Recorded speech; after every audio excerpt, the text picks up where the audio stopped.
મહાદેવર જય શ્રી કૃષ્ણ। આપણે વાત કરશું કે વૈશાખ સુદ પૂનમ અને શુક્રવાર તારીખ 1/5/2026ને દિવસે બુદ્ધ પૂનમ છે। તો બુદ્ધ પૂનમનું ઘણું બધું શાસ્ત્રની અંદર મહત્વ છે।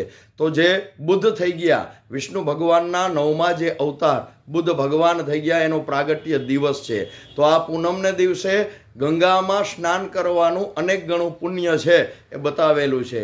તો આપણા ઘરની અંદર પૂનમને દિવસે જ્યારે સ્નાન કરો ત્યારે જે જળની પાણીની ડોલ હોય એની અંદર થોડું ગંગાજળ પધરાવવું અને ત્યાર પછી એનાથી સ્નાન કરવું।